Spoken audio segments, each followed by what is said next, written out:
Welcome to For the Record, an unfiltered view on current trends and timeless advice for surviving in the aesthetics industry. Whether you're an injector, practice owner, sales rep, or marketer, it's time to set the record straight. Each week, we cut through the chaos and showcase diverse perspectives and winning ideas from the best minds in the industry. I'm your host, Dr. Tiffany Hall, Chief Growth Officer at Aesthetic Record. Now, let's get started on this week's episode. Hey guys, welcome back to another episode of For the Record. It's episode 35, and we're in season 2, and we have a special treat for you guys today.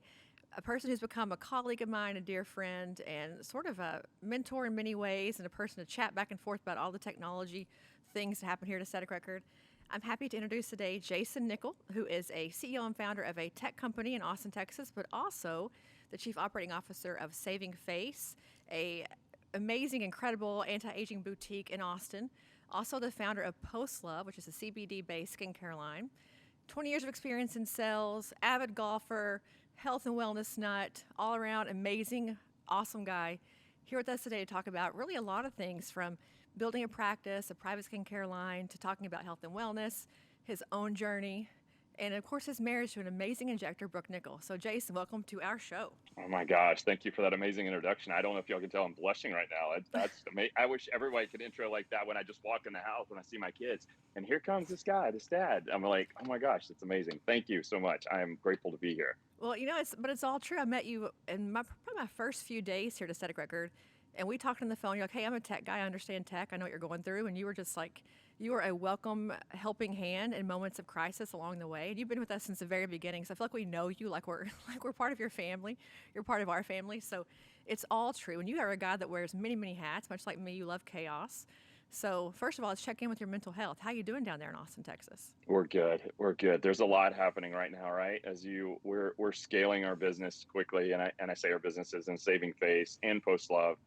Predominantly those two. So there's a lot of things happening. Thank goodness, right, that we have a team.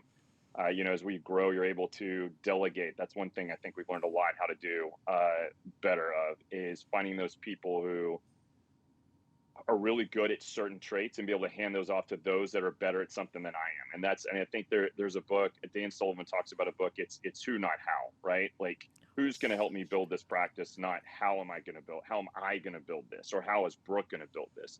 And that's what we've learned. So that's helped a lot quite with our stress levels and stuff like that. But overall, life is great right now. I think happiness is a choice, and we choose happiness every day. We choose joy every day. So it's wonderful right now.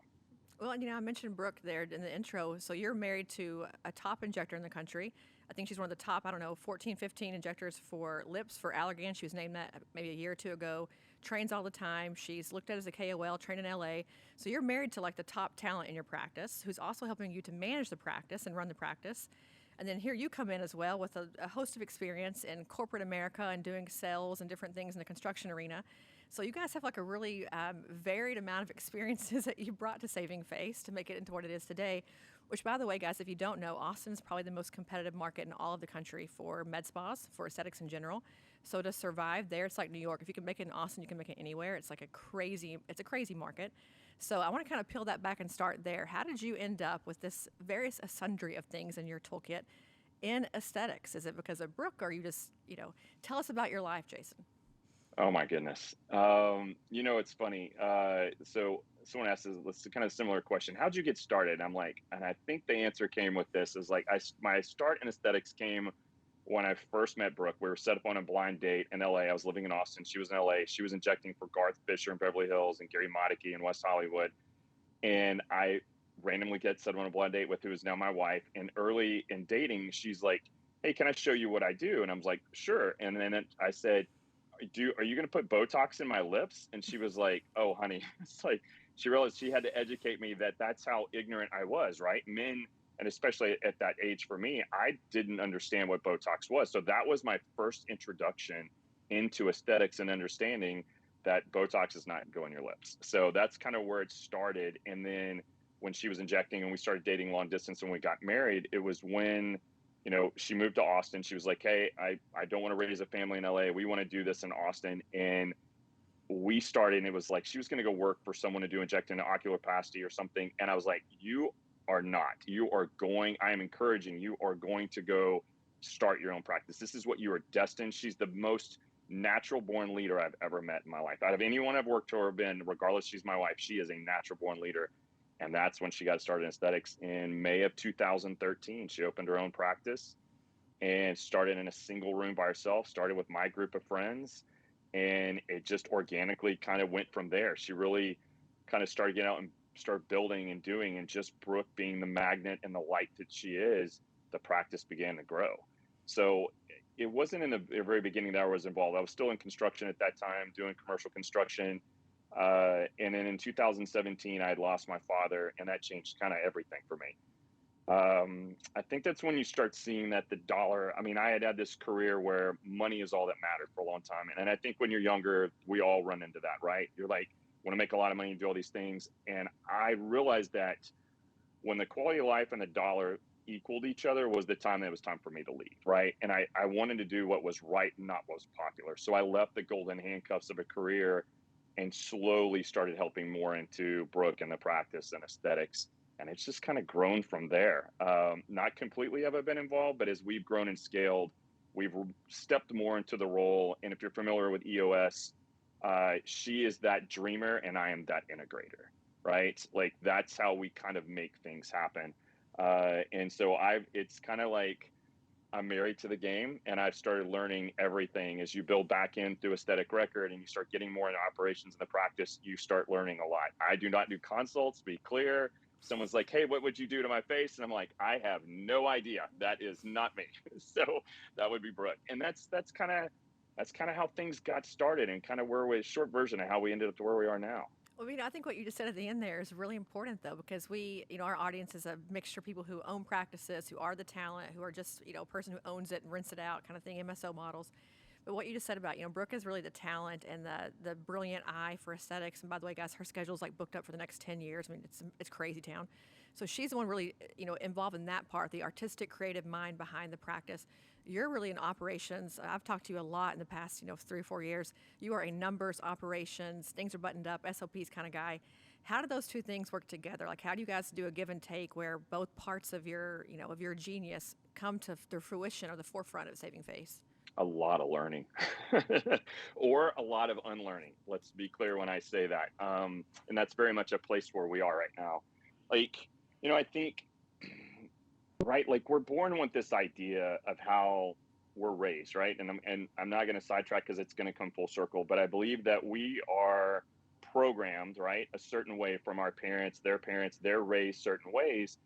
And for ourselves, there was a way that our marriage that was going to be that it looked. And there was an unlearning of this programming that Brooke and I both had to do before we could be successful together. We'd be successful individually in unlearning these things. So we had to unlearn like what a traditional marriage was going to look like. Like, it's okay that Jason makes the lunches for our kids, right? And that doesn't necessarily, because I was raised by a single mom who was career mom. And so I had to learn to do things early on in my life. Brooke was raised with parents who are still together, about to celebrate their 50th wedding anniversary in June. And so her mom was very much involved in doing all those things. And that's very different. And so we had to unlearn that programming. So when we came together and started working together, number one, we made sure that we had to put what was in each bucket, what she was great at, and let her do that, and what's what I'm good at, and let me take in that bucket.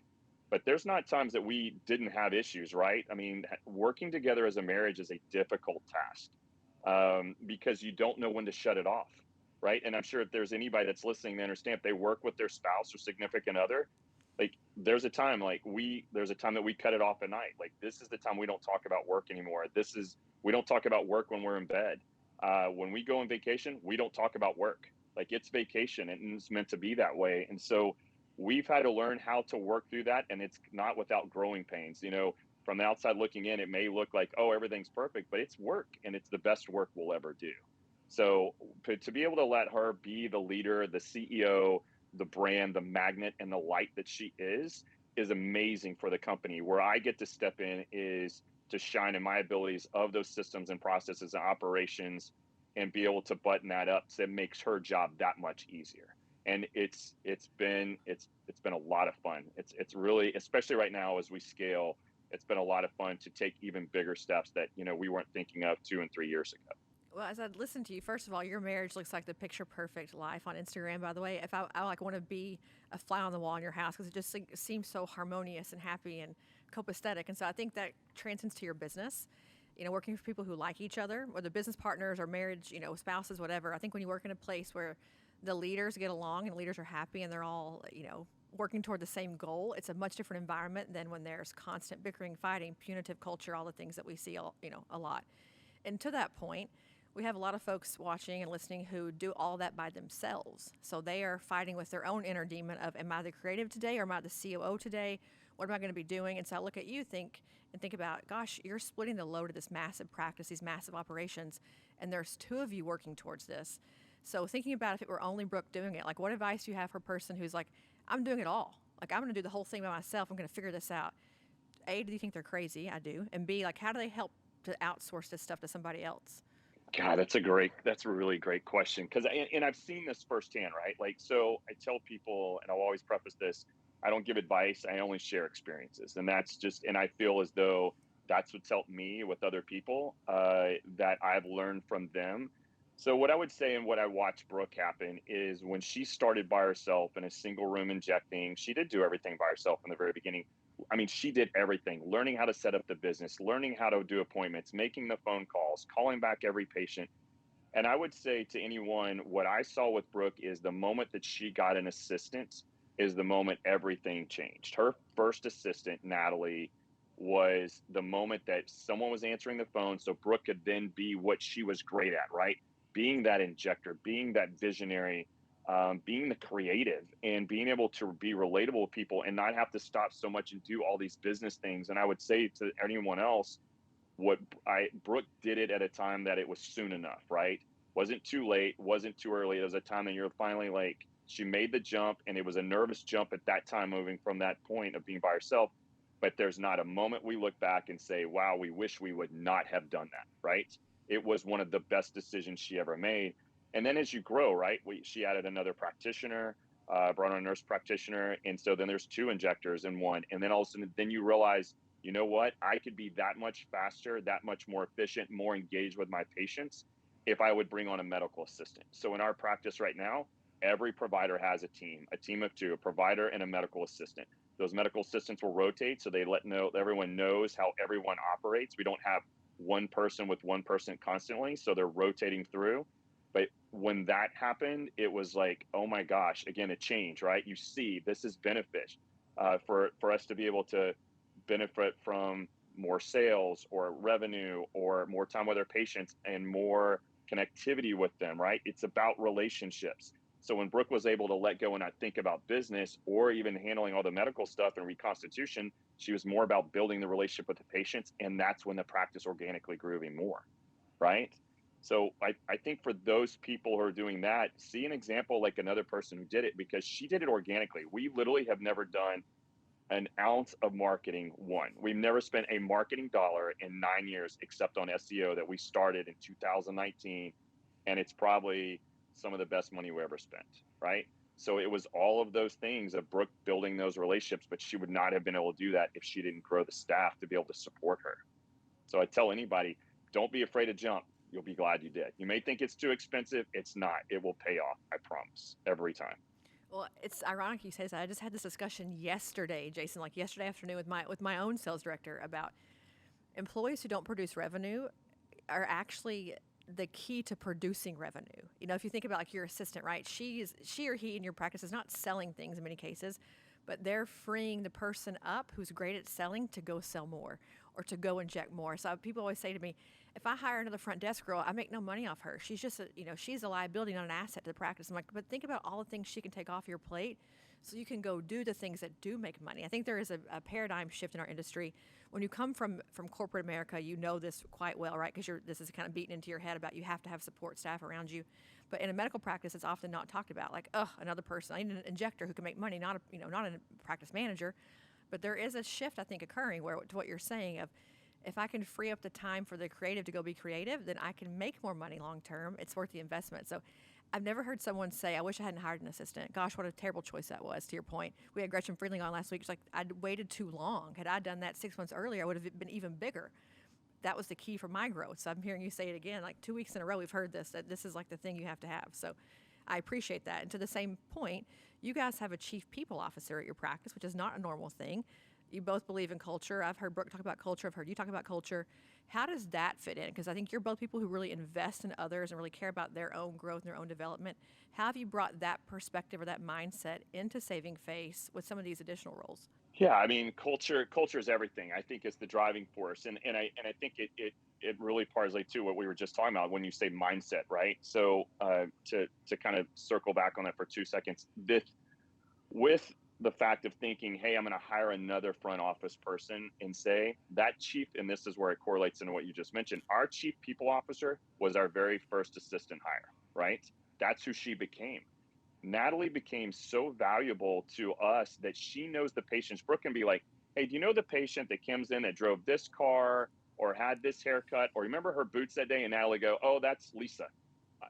And we're like, we have no idea how Natalie can pull this out of all the, how many thousands of patients that we have, right? But I think what ended up happening is that person who is a front office person answering the phone, they end up doing more sales than I think providers and business owners give credit for. Natalie is one of our best salespeople. She literally knows all of the treatments. She knows how to talk to them, get them scheduled. And that's how she turned into that chief people officer. That's how you started creating that culture. So it shifted, right? We realized that one of her best traits was that. And so we put her in that role. And when you talk about mindset, this is so big, and what everyone, right? I think everybody talks about mindset these days, and there's a period of time where I didn't quite understand. I did, and then finally it exploded. I finally had this epiphany of, right? So when people are in that, I can't hire someone that's another staff, that's a mindset of scarcity, right? And unfortunately, that's a program. We're programmed that money is such an issue and a topic, but if we'll start believing that, right, there's always going to be more money, that you're going to bring in more revenue, this person's actually going to provide. When you let go of that mindset of scarcity and start thinking this is going to be a mindset of abundance, you'll be blown away by watching this transform. And that moves right into culture, right? Of our culture for us is so important because they're our family, and their families are our families. And that becomes so important because it's really and truly them that we're working with every single day. I see these people at the office more than I see my mom, right? Who lives 3 hours away. I wish I could see her more, but this is who we spend our time with. And we want to create this culture where it is a family that we're there for you. We're vulnerable, we're transparent. And I believe when they see that you can all offer benefits, right? You can offer 401ks and health benefits and medical and bonuses or all of these things. But in the end, it's what culture is what allows people to want to stay within a company. They see where you're going, they're comfortable, right? This is where they want to be. They don't want to be anywhere else. And we want them to stay with us. And so we always promote that, to do off-site team building, whether it's, right, we're doing a retreat with the group, whether we're doing powwows in the morning, where we're doing,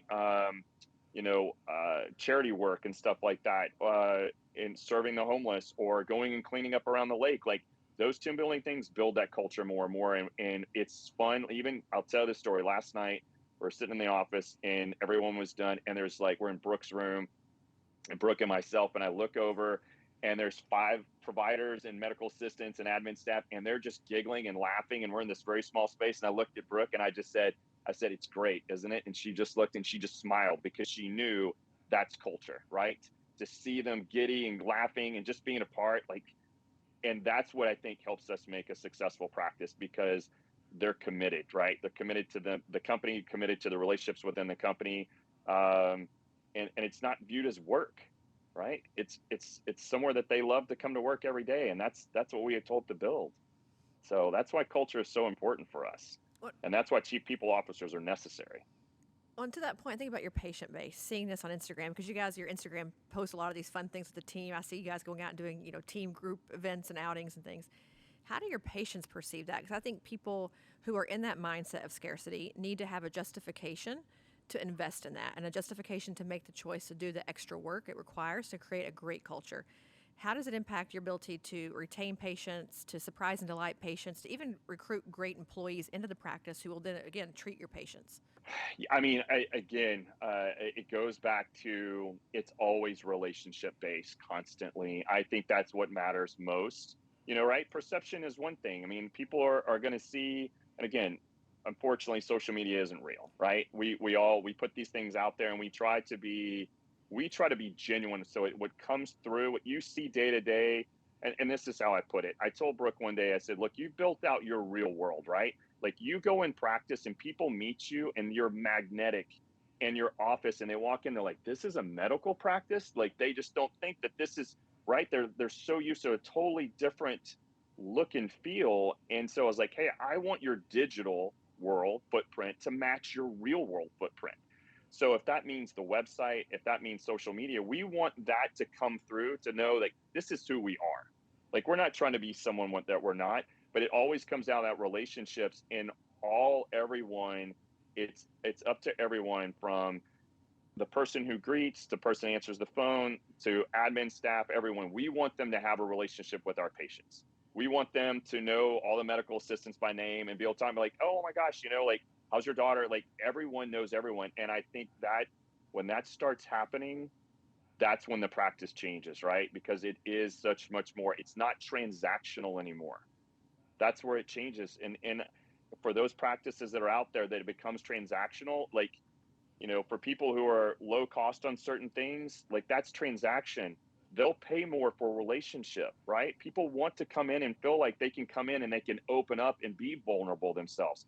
Sometimes there needs to be some chair therapy, right? That goes on in there. And it happens all the time. And we want to be that place and that vessel that they feel comfortable doing that. So again, it really goes back to, we hope that when they see on social media, on Instagram or TikTok or Facebook or anything, or even on our website, that what comes through there is really who we are every day. If we're goofy on screen, we're going to be goofy in person. If we're vulnerable on screen, we're vulnerable in person. We want to be, I think that's the definition of integrity, doing what it is that you say you're going to do and being who you commit to be. Well, it's interesting because I had this discussion also this week of, we're having a lot of private equity money coming into the space, a lot of investors coming in. And, if you're an investor, your idea is scale, scale, scale. Like, I know how to work a model. It's like a pizza place, right? I know how to build one Papa John's, let's build 50 Papa John's. And I think our industry, what you're proving, what you just said, is that's why that model is so hard here. We're seeing all these investment firms opening more and more practices, and they're not making money. They're not successful because I believe at my core, and what to what you just alluded to, is that the culture of that practice, the brand that you create, is what patients care about. They don't care about the fact that there's 15 locations. They care about the fact that the one that they go to is incredible, knows their name, understands their kids' triumphs and tribulations and what's going on in their marriage, and the chair therapy part that you just mentioned too. I feel like that's what our industry was built on. And as we look at this private equity money coming in, people are getting very, very concerned about it, very scared. But I think no matter what happens there, that the true component for patient retention is the culture that the practice has, right? The ambiance, the magnets that you mentioned, the creativity, all those things. It's going to be a hard, long, fast, or not fast, slow time before we ever give that up as an industry. I just think that we're, people like you who are doing it right and investing in that today will outlive this scale, crazy building, investing money, wave that's coming into our industry right now. So I don't know if it's come to Austin yet. Definitely we're seeing it in Dallas. It's everywhere in Dallas. We're seeing chains popping up, on every single corner now in our city. So I don't know your thoughts on that, but I'd love to hear it. Well, they are, right, and that comes down to like what you talk about, Austin being competitive. I mean, there's a lot of places being in. How do you separate yourself from that? And I think it's the little things, right? So go back to the chief people officer. So some successes that we have with that, like, so every patient that comes in, every new patient gets a handwritten thank you letter from that provider. They write every single time. Every filler patient gets a follow-up call by that provider the following week, every single time. Our chief people officer, anytime that there is a wedding, there is a death in the family, there's a birthday, we either send flowers, like there is an engagement with us to let them know that they are more than just a dollar and a transaction. And so when other practices come in, and we do right now, Austin, and we hear stories, right? When you live here, and there's those of us who've been here for a while, and you start seeing them come in, and there's a lot of tech and a lot of money moving into Austin right now. Someone said the other day, I think the conversation someone had, your stories of this. Oh, I had lunch or dinner with Elon Musk. Okay. Great, because right, that's the world we live in now in Austin, and he's here. And but they said that 2 years ago there were two billionaire people valued $1 billion in Austin, and in the next 5 years there will be 100 billionaires, people, 100 billionaire valuation living in the city. So that money's coming in, and people see that. How do you, we don't look at it as competition, right? There's so much business around going on. And I think that's the one thing I had to learn, that I had to unlearn when Brooke, and that was my past. Brooke was training, she'd be training other offices. I'm like, why are you training your competition? And she's like, I don't look at it as competition, right? I'm trying to elevate the games, because if everyone's better, then we're better, right? And and it was such a mindset shift for me, because I had come from a very different type of industry that's not the way we operated. But I look at it now as like, do I welcome them? Yes, right? I mean, do we want to be flooded with it? Absolutely not. But you separate yourself by being genuine, and by being relational, and being transparent, and all of those things. And that's why we try to do some of those small things that I was mentioning a second ago, that so when this competition comes in and they offer a cheaper Botox price, or neuromodulator, or filler price, whatever, like, right, that's good, but we're so much more, right? We want to build a long-standing relationship, that we're together for a while. So but the competition's coming. We do hear about new places opening all the time, so it's okay. Well, let's just take a minute to note that you have thousands of patients. Like, you're not a baby practice. So you're sending out all these things, thank you notes, flowers, acknowledgments, to thousands of patients. So people who are listening saying, how in the hell is that possible? Like, one thing you guys have, obviously you're a technology guy, you've got systems in place and things to automate and to be alerted to stuff. I know that you've got a back end function running all this. You have to, because that's just how you operate. But that's not an easy task. Like, holy cow, that's a big ask. And so providers who are working at like a factory med spa, right, where they're seeing 10 people a day, it's in, it's out, quick and done, that whole thing, you can't meet that demand and still have this personable cultural, touch that you guys have. It's just not possible. So kudos to you, Jason, for figuring out how to get all that done. It's just like shocking to me, but I digress. I'm going to move on. So, from saving face, being this incredible, like we just mentioned, busy, everything happening, to also, by the way, you also founded this incredible skincare line for post treatment for bruising, inflammation, with Post Love, which I think really started this. When I think about what we've done in the industry with post treatment care, I always think about Post Love as like the innovator of the industry, really the CBD part. You guys were early in that game. So walk us through what made you and Brooke think, we're not busy enough. Let's just go open up a whole new private label skincare brand. Yeah, right. Always more to do. I don't know. You think through things. You're like, we should do this, right? You have these ideas, and saving face, right? And that's Brooke's baby, and she's grown that so well. And while she was doing that, so as I mentioned earlier on the follow-up calls, right? She was calling all patients, and constantly, and it doesn't matter how good of an injector you are or not, you're hearing about pain, inflammation, and potential bruising, right? And so she was like, God, I keep hearing this. And immediately, right, as she's doing this over, we started Post Love in 2019. Realistically is when we officially launched, but reality was like 2018 when we started formulating. And so it was like, God, we need to address this. What can we do to address this? And so that's when Post Love was born. There was a patient that Brooke had called and said, she was like, hey, how you doing? How's your swelling? She's like, she had tear troughs done. And she said, you know what? I'm great. I just rub my CBD oil and I'm fine. And Brooke was like, it just light bulb, right? And so Brooke had the idea, it was all her that said, hey, why don't we combine CBD and arnica, right? So I had a relationship with a gentleman, the CEO, COO live here, that own a company by the name of One Farm. They're out of Colorado. And we're fortunate. It was just amazing how it worked out. They have their certification, USDA organic certification, both product and process. So we partnered with them to start formulating what has become our product, our hero product, Faded, that handles for post-treatment and for, mainly for pain and inflammation and bruising being tertiary. And that's kind of how it launched. I had the availability. And so together, Brooke and I, right, we founded a company together, and I kind of became the lead on doing operations again on that, while Brooke is running Saving Face, and we kind of run parallel companies now. And so it's been fun to get out there, right? It's been we always talk about it first like a labor of love in a way, because it's something we're passionate about. Our tagline is heal, empower, love. We're trying to empower people, right? To go out and do better so that they can themselves go and empower others. And that's like our bigger mission at play with Post Love. We want to get people to heal faster because we know it's an issue. And we've seen that with Faded, like, I mean, it's so funny the text we get from either patients or wholesale accounts that we've been at other providers that we've been going to around the country.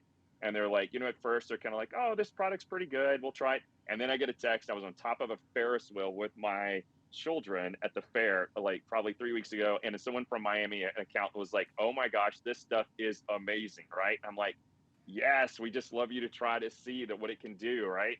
And so we've kicked it off, right? We just believe in plant-based medicine and what it can do for us in CBD. But right, CBD as a whole, there's some bad apples out there, right? There's stuff that's grown, the soil that it's grown in, it's not organic flower. It's just a number of stuff that has given CBD somewhat of a bad name. And we wanted to come in and be like, look, it's organic. Let's give it, let's do the work to be people understand that this is a quality product that does amazing things to help people heal post-treatment. So that's kind of how Post Love started and born, and it's just been growing from there. It's been quite the journey for sure. Well, last year at Aesthetic Next, I think your booth was the most popular. People ask me about your booth still today about who was the guy with the grass wall and the neon sign. I'm like, Jason Nichol, that's who that was. Because I feel like you were very welcoming. I think your mission, the heal, empower, that whole idea, I feel like that comes through as, you and Brooke as people, as how you market the business, how you were interacting at the conference with attendees. But I love the fact that it's going into other practices now, because I feel like that's the place where, private skincare and private labeling is a whole different animal, as you know, but this is beyond that, right? This has a whole distribution channel. You're now doing e-commerce on your own site. You're having other practices become, wholesalers with the product. So give us the idea of like on the business end, how that's all working, and, from packaging and how you, write the labels and get it shipped out. Like, give us some logistics behind all that. Oh my gosh, I'll give a full transparency, right? I'm always that, because I think people, right, they get an idea and they see like, oh, this was just magic, right? And it's a lot of work. I think it's a lot more work, right? What you talk about, especially the private labeling portion, anticipate. I mean, in the very beginning, we had some friends who did some designs for us and start kicking that off. And that's a world in which I knew nothing about, right? You kind of have to learn it as you go. There's nowhere I'm going to school to learn how to start this brand. Brooke either. We're like, we just have this idea and let's just start figuring it out, right? And that's what you do. It's like, is it action that leads or motivation, right? And I think that's in anything you do. And is it I'm motivated, then I take action, or the vice versa? And for us, it was take action and then you become motivated. And that's how we started Post Love, and getting into figuring out how to do designs, right? Working with our manufacturer have been a massive help for us to be able to go in, just them being USD organic. And so like, okay, let's prove this out. We tested it in Saving Face for about a year and a half until we got our formulation dialed in. We knew exactly the amount of milligrams of CBD that work, everything, how was the way to set this up.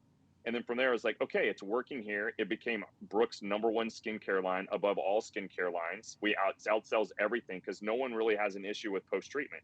Like, it's not a conflict with their skincare they're doing nightly or morning or anything like that. No one was doing post-treatment. So it became a product easily fast that took off in the practice. And that's where we started like, oh, this is going to grow. So that's where the brand started to change. Like, outsourcing, getting bottles, right? Being able to get labels, doing design. Like our second design, I literally hand sketched myself on a piece of paper, hand drew all these things out and gave it to a designer and said, can you turn this into something, right? And that's kind of how that started to happen. And then we started realizing like, okay, well, here's a back bar size. Here's a size we're going to retail. And then further as growth goes on, you're like, okay, it's time to hire like, right, a branding company. Because we can't just do this ourselves, and it's too much. And we started getting traction and people started enjoying it, and like, wow, we're getting wholesale people, because we only carry this in aesthetic practices. This isn't sold anywhere else. Our product doesn't sell anywhere but in med spas, injectors, plastic surgeons. Those are the only places that we keep it. And so, as you shift and move, you're like, right, you hire a branding company. We just rebranded everything. The website's being completely redone. And it's quite the task of procuring stuff right now, getting materials, because some of it's coming from overseas. Those lead times that normally are 3 to 4 months are 8 to 12.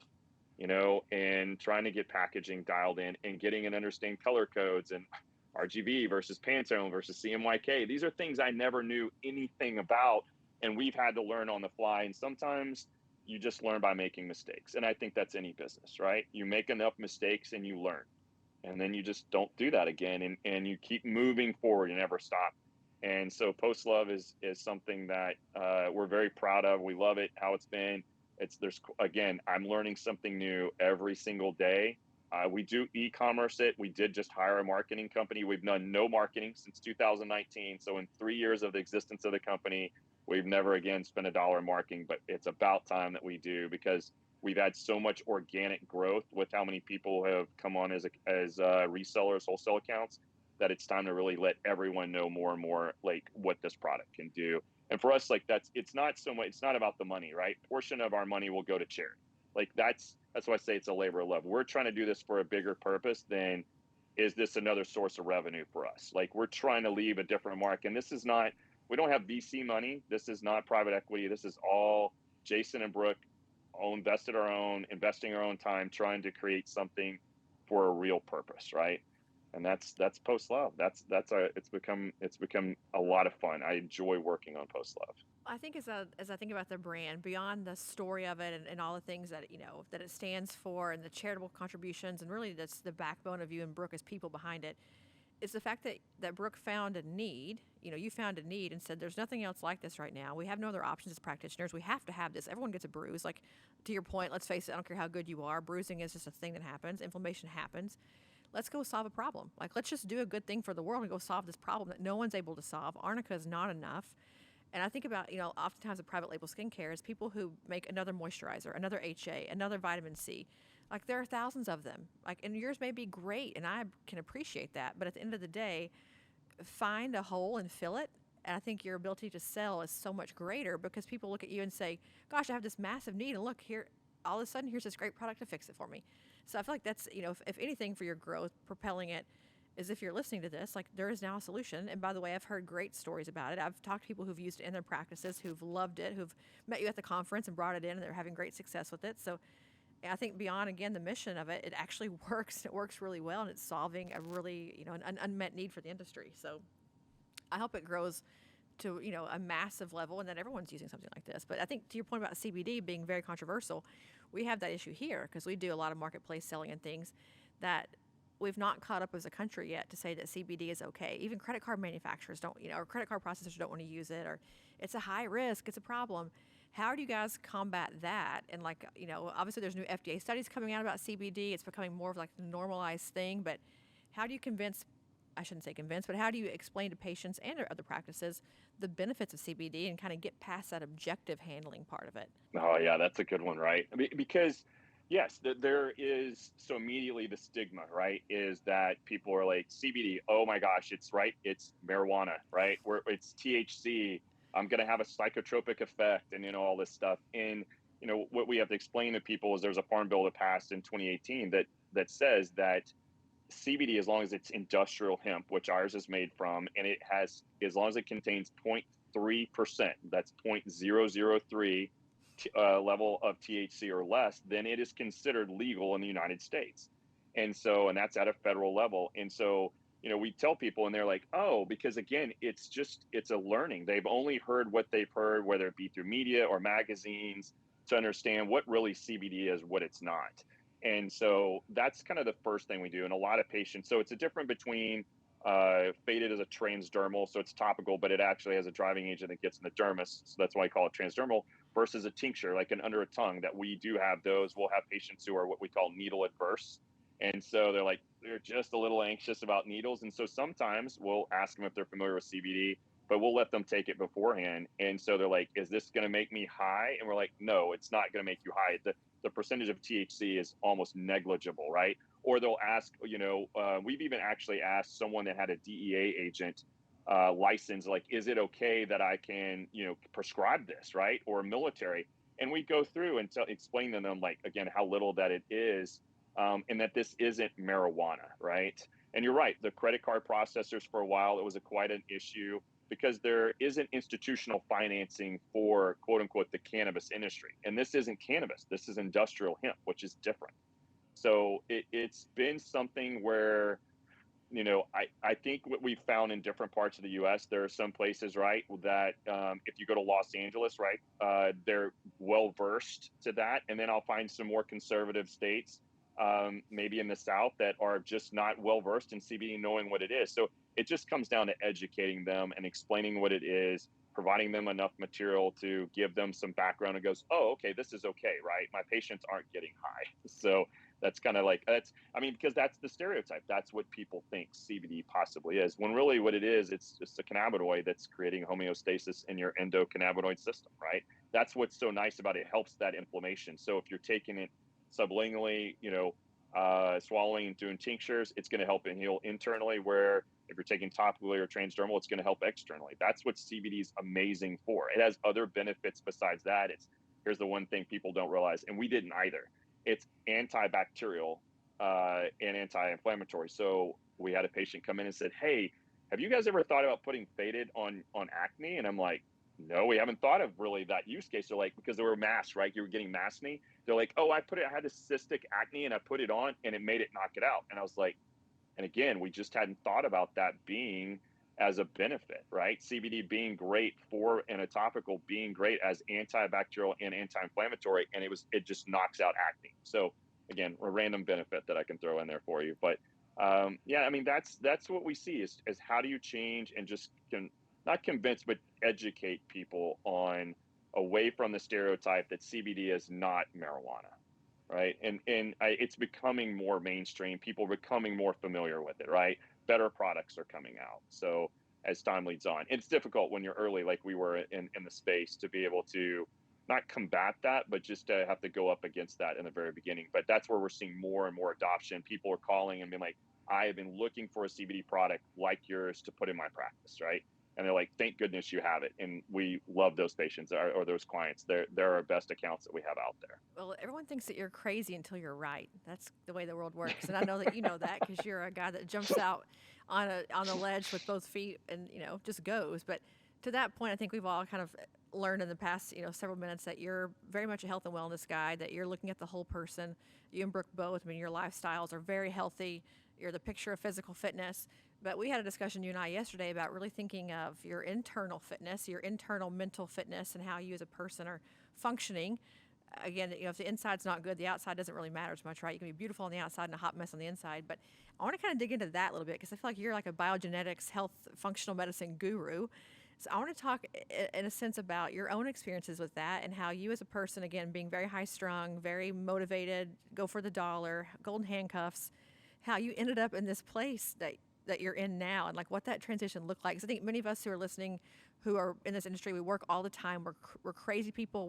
We live for this job. We die on the vine for it. We're all hard charging. And you found a way to be that, but to also be a whole person at the same time. So give us some perspective on how you made that shift. That's a lot of work, right? Like it's, and I mean that in a good way, right? Like, Brooke will say sometimes you have to put your mask on first, right? And so I can't be a good husband for her and she can't be a good wife for me unless we're really taking care of ourselves first. And I think it goes back to my story of losing my father. Like that's when I did some heart testing and short on the wellness. So in 2017, heart tested like, hey, I was extremely healthy. I was running and swimming and biking and adventure races. And I was just going a million miles an hour. And like, you have 20% blockage on the left side of your heart and you have super high cholesterol. So I tell people out there, by the way, before I start this conversation, mental health is something that is not to be taken lightly. We all, even as we work so hard to like achieve these goals, the mental health is what's going to save us, right? I think, and be cognizant of that. Take care of yourself. That's why I talk about putting the mask on first. So I don't give advice. That's really my experience from what I've learned for myself. But I started on the path of functional medicine, and I did that for, about 4 or 5 months. And then I ended up moving to a natural path for about a year and a half. And then I moved to Ayurveda, which I was doing Eastern medicine. And then about 18 months or so ago, I found a gentleman who has a PhD in biogenetics, and he's the first practitioner that I found that looks at things holistically. And what does that mean, right?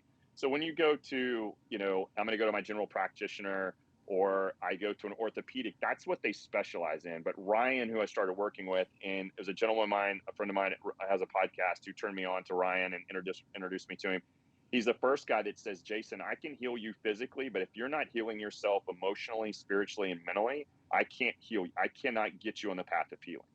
And so what I realized that I had to start doing was I started doing the physical work with him, but he had me do, we were doing DNA tests, we were doing human design, blood work like crazy, but he also had me do a life chart of every ups and downs that I had all the way through. He wanted to know my highest highs and my lowest lows.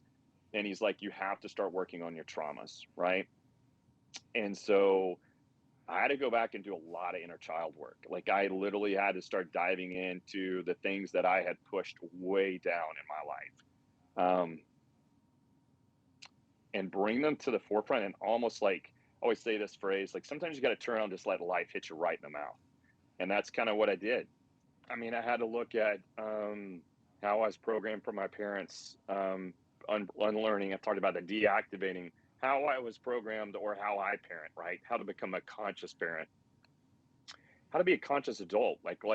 So there's a book by Dan Sullivan, like called The Gap and the Gain. Am I living in the gap or am I living in the gain? And that difference is, am I comparing myself to what I'm supposed to be, what or should be? You know, those words include judgment.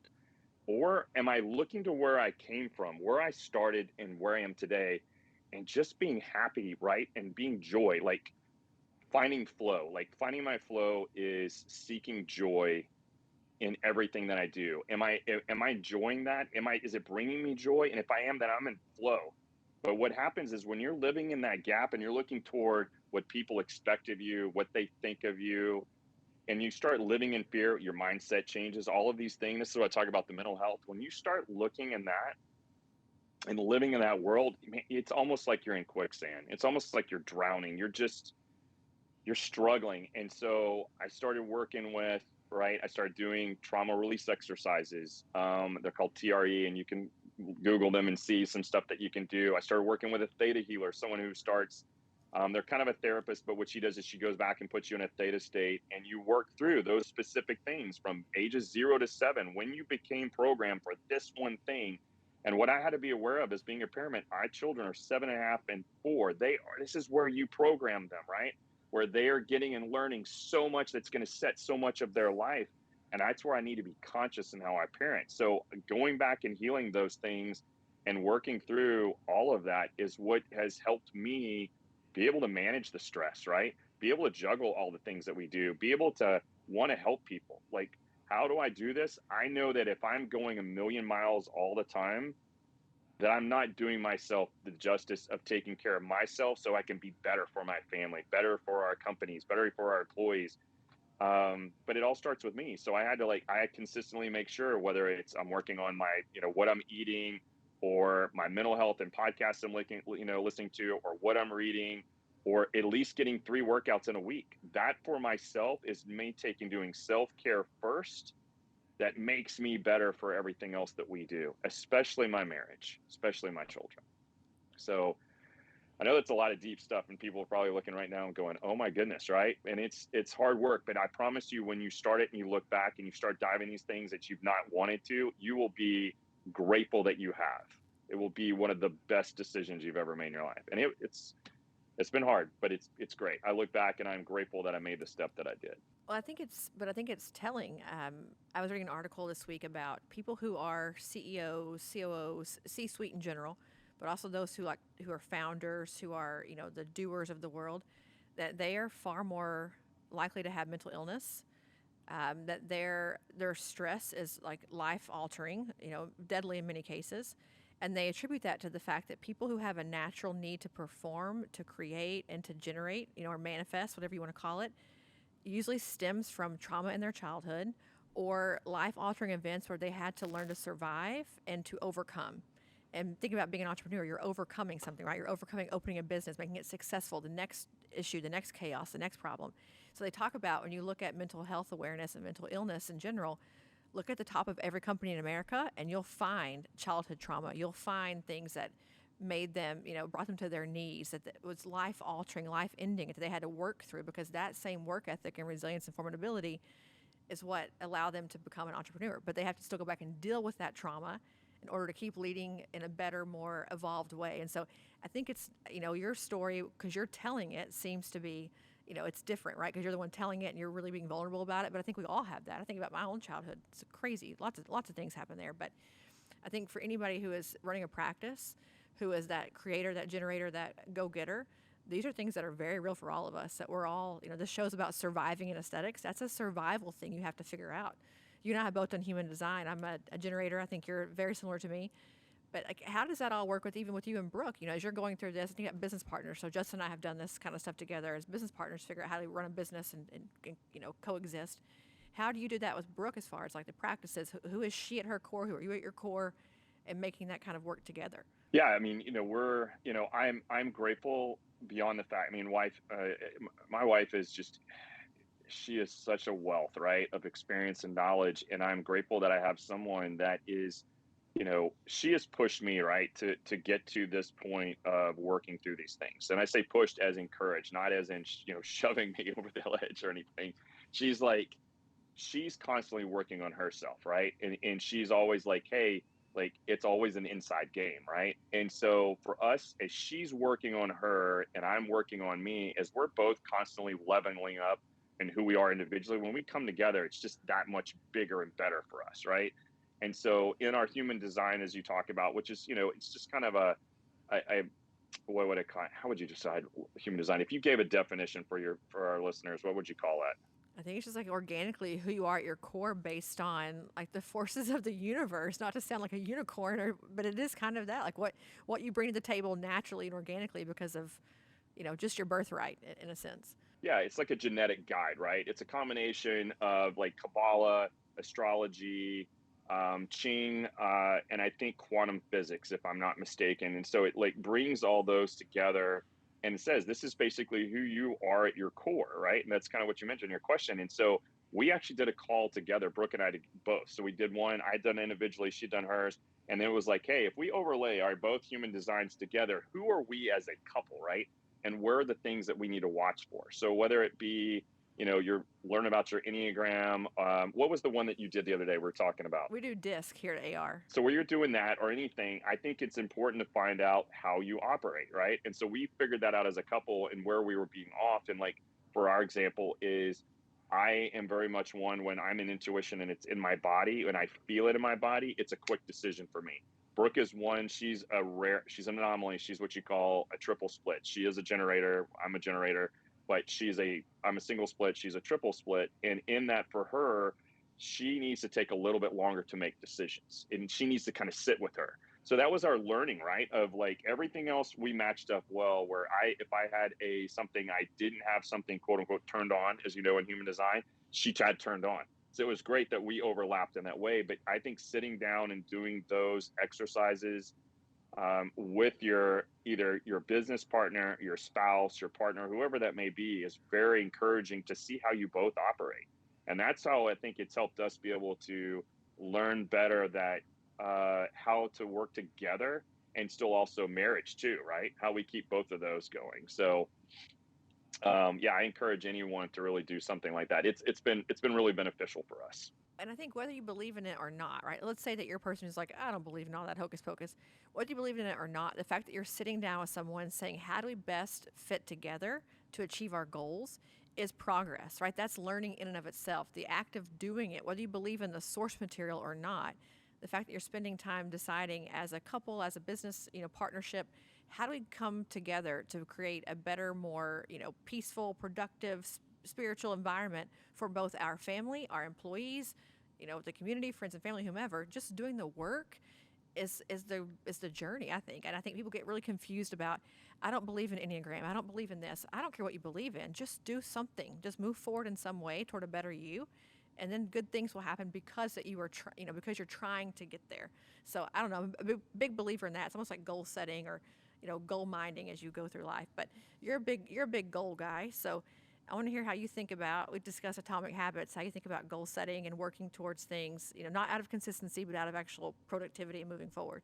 Yeah, I think you've got to have a direction, right? It's like shooting a gun. If I'm not aiming at something, how am I going to hit the target that I'm trying to get to, right? I mean, if you're just blindly doing things, you're not necessarily. You've got to know where you're going. You have to have a destination and work your way backwards, right? Like if we look at it and say, well, what is our 10-year goal? And we do. Brooke and I sit down and we're like, what's 10 years out? What's 5 years out? What's 1 year out, right? Like we kind of look at that and be like, okay, this is what our idea is for 10 years. You're like, well, how are we going to get there? And then we just start literally dissecting it backwards to have kind of these goals. And those goals, right, as we talked about as atomic habits, it's about consistency.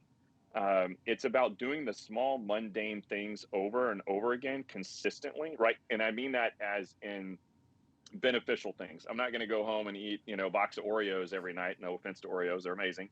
But going home, every night and eating that and think, well, I'm going to work out, but I'm going to eat terrible and I'm going to lose weight if that's my goal, right? If I'm trying to be active and fit. So I think when you create those consistent habits, those small things, you don't look at them, right, on a timeline of what's 24 hours look like. Why don't you look at it over 1 year? And you'll notice like you'll slowly start elevating up. It's going to go like this, right? You're going to have drops down, you're going to have drops up, and so on and so forth. But overall, you're going to continue to elevate yourself up. So I think having those goals and then those goals themselves and those atomic habits, they really tie back to how do you get there, right? And mine is always about mindset. Again, I keep mentioning that by having that mindset of abundance. And I'm clear. And again, I'm very transparent, as you saw earlier, I'm vulnerable. Like I want people to know, like, we're not perfect. We're all working on this stuff. And I do things that may sound very goofy to some. For example, when I go lift right now and I'm in the gym, I literally tell myself out loud, I am strong. And I know that seems strange to people, but that's me literally programming myself that like I can do this. And before my daughter takes every test, I'm trying to teach her the same thing to set her goals to be better at reading, better at writing. I'm like, before she takes a test, I'm like, what do you say? She's like, I am smart, right? I can do this, right? Like I want her to know that she can tell herself. And the more that I'm being able to do that, the more consistently I do this mindset of certain things and these affirmations, the more I hit my goals, every single one of them. It gets closer. Where it used to happen sporadically. I now can have a mindset of this is what we want in 10 years, 5 years, 1 year. And when I set that long term mindset, the small things start adding up. And next thing you know, we bypass it sooner than we thought we would, right? So I'm a big believer in goals and habits and mindset. I mean, as you can tell. So I think I'm not sure for myself, I've not found another method and a way to get there than those types of things. And it's fun, right? It's fun to say, I want to achieve this and to be able to almost talk yourself into by verbally, by mentally thinking, it cellularly turns on and be able to achieve that place where you're trying to get to, right? If that's your goal. But I'll also make sure, and I'll be clear for people this, like I also have this thought process of I've never arrived, right? I never arrive because I want to constantly be learning. I want to be learning about myself. I want to be learning about others. I want to constantly be listening to podcasts and reading and all of those things. I don't want to arrive that said I crossed the finish line and that's it, right? Now what? I always want to be striving, not for necessarily something more, but to just never stop learning as I'm on this earth. So, Well, I think in this industry, it's thinking about aesthetics in general with that mindset. I think about the competitive nature of it, in like Instagram, for instance. I say never read your own press. Like don't even read the comments, but the amount of polarity in how people are perceived here. One day you're loved, the next day you're hated. Right now you're the best injector ever. Tomorrow you've stolen someone's before and afters, and you're a criminal. Like in this industry, your life can change because of social media, because of these things. Within 24-hour news cycle, you've gone from the top of the world to the bottom of the pile. And I think what you're saying about affirmations and about being grounded in who you are and like being consistent with who you think you are and what you're trying to achieve, regardless of what the external world is saying about you or is putting in your mind that you are, is such a great lesson for anyone who is trying to really scale the celebrity mountain, if you want to call it that. The being out there publicly, putting yourself out there, doing TikToks and Instagram, all the things you have to do to survive here. Like, that's a big mind shift. And I think people who come into this industry, I've seen it on Instagram now, who ride that wave, then the minute that it's over, they're destroyed as humans. Like, they're like, I don't have a purpose anymore. I'm an influencer and I have nothing to influence now. because they forgot to do the work on themselves. So I don't know what your thoughts are like on this, on, even in that regard, like as you scale the celebrity mountain in aesthetics, how do you stay true to that? How has Brooke stayed true to being who Brooke is and not getting caught up in the fame and the being a trainer and being a number one and all these things that we see really take over so many folks' lives here? Oh, it's hard, right? Especially this day and age. I mean, and I'm so glad. I mean, you made so many good points. I mean, it's, for Brooke, I always tell people, what you see Brooke, she's as genuine as she is. It's whether fame or not, Brooke's the same person. Like, she doesn't change for that. And it's just, she's always humble. She's just genuine about everything that she does. And I think when you've done the work on yourself and you're always, I think it comes down to being in a state of gratitude, right? Like, I mean, you have life events that change, and all of a sudden you're like, I'm just glad to be alive. I'm glad I can walk. Like, one day, I've had 4 knee surgeries, believe me, because I was an adrenaline junkie. I'm like, I'm grateful to not be on crutches, right? Like, and I think when you start realizing, like, I'm grateful that I get to do this every day, like Brooke in an aesthetic practice, for those injectors that are out there, or those owners. I mean, have you ever thought that there are people who come in maybe with maybe a cancer patient, right? Who just wants to look in a mirror and just see beauty, right? Have you ever thought, like, from a totally different point of view, to like the gratitude of what you get to do for someone else? Like, because we do get caught in like, oh, well, what's today's TikTok, right? What's today's post going to be about? Like, and I think that's when you're in this state of gratitude of just being able to do what you do. And I know Brooke is so much in that way because I get to see it. It's one of the greatest gifts in the world, is to watch her change people's lives, like to see them get to see the light that she is and her share that with them. And I think it comes back to that of being in a place that you've worked on you first, that you don't let outside influence, fear, right? Like, when you've done the work, the hard work, you don't let fear. And I think that's what comes from, right? Is it a fear because I'm not approved? Like, or is it the word no defines me? Someone doesn't like something I've done. And I think when you remove that stuff and you've done that inner work, those things won't matter anymore, right? I mean, but I do. I think it really comes down to gratitude, being in that state of being grateful of where you are today, not being in the gap of where you think you should be, quote, but looking back to where you were, where you came from, and then the social media stuff will quiet itself, right? I mean, you'll get there. Just be, and again, it goes back to being consistent. Atomic habits, right? Keep showing up and doing those things. Keep doing the trainings. Keep, trying to do and help propel this industry forward. I don't know. I could go on a tangent on this all day, but Well, can I blow your mind for a second? And this is a vulnerable moment for me. I am a fear setter, not a goal setter. I operate from a place of what's the worst possible outcome and be okay with that, and then I can be fearless in moving forward. So if I know what does death and destruction look like, what does scorched earth look like for me, and if I can live with that and think through that, I feel like the handcuffs are off, and I'm capable of going and doing whatever it is I have to get done because I know the consequences up front. Since I was probably 3 years old, I have operated with that mentality. So I can see the end of the world when I make a decision happening, and I work backward from that. Isn't that terrible, Jason? how do you think you got that? I mean, that's a fight or flight response, right? Like, so how do you think that you became more of a fear setter? What do you think that set in? I think a lot of it's the gap that you mentioned. I grew up in a place where, or in a home where it was always about what you should do and who you should be and how you should look and all the shoulds. Never the coulds, all the shoulds. And so I just learned early on to be a survivalist, to be really good at everything I did because I could depend on me to be there or to perform and to show up. And so I just grew up with that mentality of if I know what death and destruction looks like and I'm okay with that, with taking that risk, it's like the stock market, right? I'm okay with losing that amount of money, I'll invest. And so I'm a person, and Justin laughs at me all the time because I can see like 8 steps away from now what's going to happen. And I work from that to say, okay, if I prevent this from happening, we're better off today, from preventing that forest fire from occurring. But it's just how I operate. So my goal setting, I do set goals. I shouldn't say I don't. I definitely set goals. But I set goals in a way that mitigates the damage and allows growth to occur because I can understand the fallout. It's a terrible trait, but at the same time, I've also survived a lot of really bad shit in my life because I knew it was coming and I could prepare for it before it showed up. So I don't know. Maybe it's a coping mechanism, maybe it's a survival skill. I have no idea. But what do you unpack with that? Tell us, Guru, what you would do.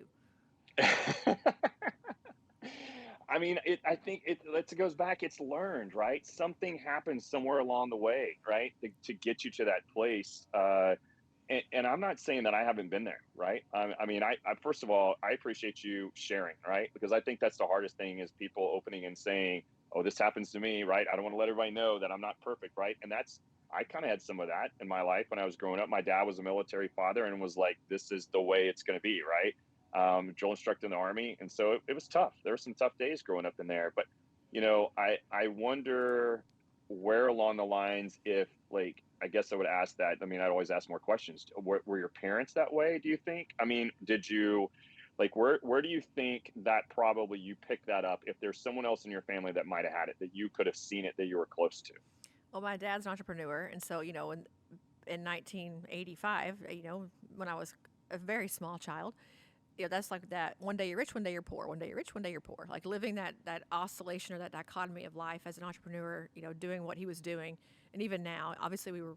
He figured it out later on and very successful now. But in the beginning, it was we get to eat, we don't. It's a different mentality, and so I always just sort of knew, as a kid, even thinking about like if I lost it all today, like even now, I think about this. If I had no money today, I know how I can make money. Like, how am I going to get a job? Where am I going to go? How would I generate income? Do I do consulting work? Like, I have in the back of my mind a go bag of life packed 24/7. My go bag is always packed mentally because I never want to be able or never want to have to say, gosh, like when I watch movies and they've like overextended themselves with credit cards or they're like in over their head, I feel that anxiety and it suffocates me. Like I watched that show, Good Girls, the women are they're doing all the money laundering and things. Like I literally was an anxiety-stricken mess for all 4 seasons. Like how could they do this? They're going to get found out. They're going to get caught. Like I was thinking through how to get them out of jail, and it isn't even me, right? Like I am a martyr. That's one of my things in human design. I take on everyone's stress. I'm a dissociative empath, for those who don't know.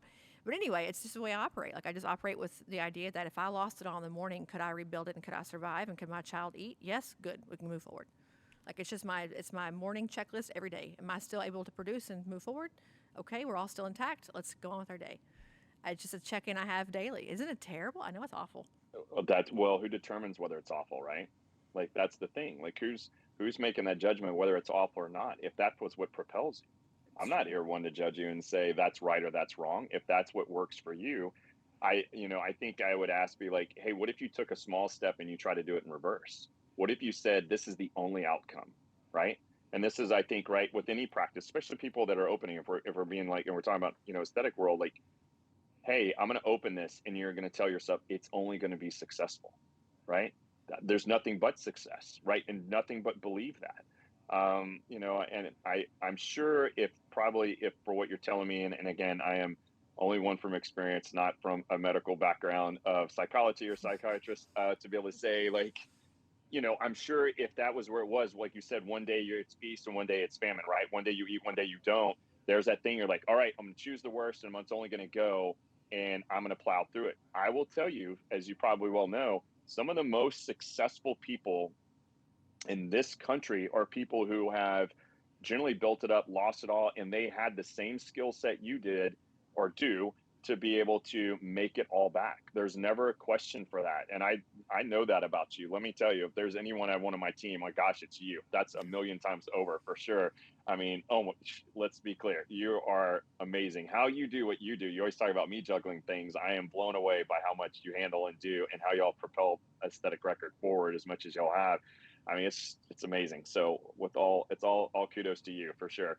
But I just think that if you were to try to change something, even if you did a small, and mine, like I said, I gave my for an example was for the gym, right? Could I get lift higher now or more now than I did when I quote unquote thought I was at my strongest? And I'm telling you, by just affirmations, by just small things that I did, I'm literally moving more weight than I did even when I quote unquote was in my 30s.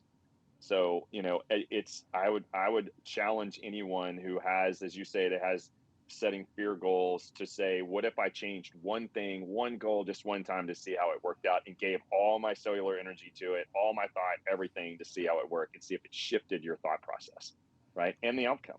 I don't want to be a doomsdayer, but the funny thing is, and I'll shut up about this, is like when it comes to Static Record, I only have one goal. We will survive. We will succeed no matter what it takes. We will figure this out. So when it comes to the company, I am a Jason Nichol. When it comes to Tiffany, I am like a fear setting disaster area, caution tape everywhere around me.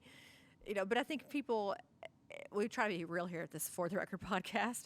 I think our therapy session proves that, but I think people who are, when you own your own practice and you're alone all day, you're an isolationist because you're not around people who are with you, not around colleagues. You're around patients who are taking from you nonstop, right? Take, take, take. You're giving all day, every day. To stop and think about these things and really take a mental, inventory of, am I pouring into myself because no one else is right now? Am I doing the things I have to do to mentally stay sound? Am I putting my oxygen mask on first so that I can help others put their oxygen masks on? As a leader, for sure, you got to have this inventory check on the daily because your team is depending on you to do that. But even as a human showing up every single day with all this, I think about wellness, like gut health and mental health and your heart, cholesterol, blood pressure, all these things are still tied back to how your brain and your psyche is, collaborating, if you will, to manifest itself into you as a person. So it's all tied together. I mean, I don't care what anyone says, it's all tied together into this big sort of house of cards that you got to get it all right for the house to stand. So, you know, we've gone to therapy road here, but I love it. It's great. No, I think, right. I think this is me, and it's a belief, right? I think being raw, being transparent, being vulnerable. And here's the thing: when you start doing the work, right, that we've kind of started down this path of talking into, whether it be physical wellness, mental wellness, emotional, your patients are going to see it. Like, you're going to come in, your team is going to see it. They're going to notice a change about you. And what's going to happen is that, like, for us, for Saving Face, for Brooke, what Brooke's trying to do is, she's trying to empower all of her girls to take care and work on their mental, self, and their physical self, so they can be their higher selves. And then that transposes so fast, quickly back into the practice. Like, you walk in, and that, I go back to relationships we talked about in the very beginning.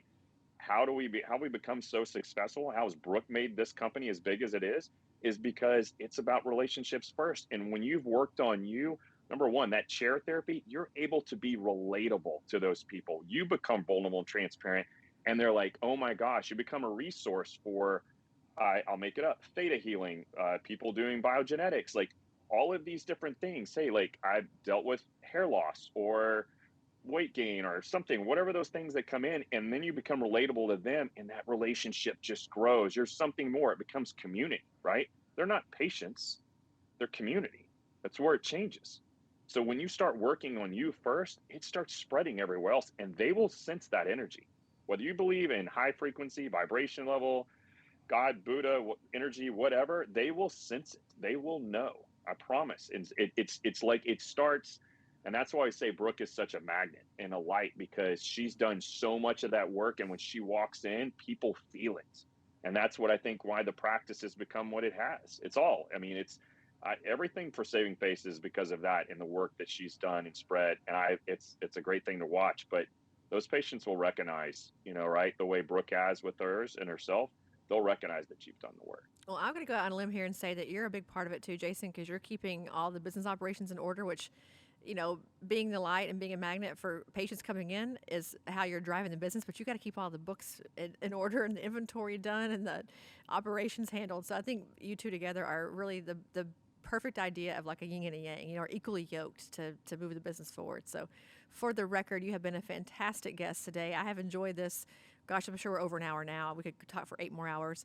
Have enjoyed this immensely, just talking about, all the things that you bring to the table with really this mindset and this perspective, but also running and watching it manifest into really successful businesses that are thriving and growing, but at the same time taking time out to be a great husband, a great father, a great friend to people, a community advocate, doing charity work. So I got to tell you, it's been good for my soul. I feel like I'm a better human having sat here with you for this hour. So I appreciate you coming on and telling us all about your life and all the things that you're doing. So give us any last minute thoughts or where to find out more about Saving Face and about you and Brooke. Oh my goodness. You can find Saving Face. You can find us on Instagram at Saving Face Austin. Our website is savingfaceaustin.com. I mean, you can catch any of us pretty much on there. I'm sure you catch Brooke's personal on Instagram. Post Love, we are at Post Love Skincare, and our website's is postloveskincare.com. I am forever grateful. Thank you for giving me this opportunity to come and share. I hope that I think if anything, if people, what the takeaway from this would be, right? We're all going through a lot of stuff, and it's sometimes you see success for what it is, and you see this outside image, and just know it's that duck on water, right? We're really smooth on top, and we're really moving fast underneath. But I think when you start doing some of this personal work and these mindset things, you'll start seeing a lot of success come your way. And if anybody ever has any questions or interested in any resources that we've kind of halfway mentioned or anything, please feel free to reach out to me.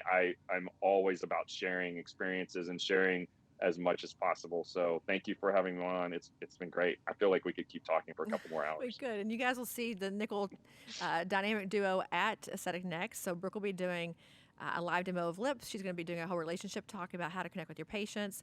Jason will be in our private skincare panel to talk about post-love and how this whole thing came about. So I don't even know if you know that yet, Jason, that we volunteered you to speak. Brooke and I volunteered you, so just know that you're speaking. I'm sure you guys will have an amazing booth again with all the fun bells and whistles. So if you catch this podcast and think, man, I want to learn more about these people, you will see them again in September. So guys, thank you for another great week of listening to For the Record, and we will see you again next time. Thanks for listening to another episode of For the Record. This podcast is not intended to provide legal or medical advice. It's for entertainment, education, and information purposes only. For more information on this week's guest or to get started with Aesthetic Record, email us at info@aestheticrecord.com. Be sure to tune in next week for more fresh perspectives on disrupting the status quo and surviving in the aesthetics industry.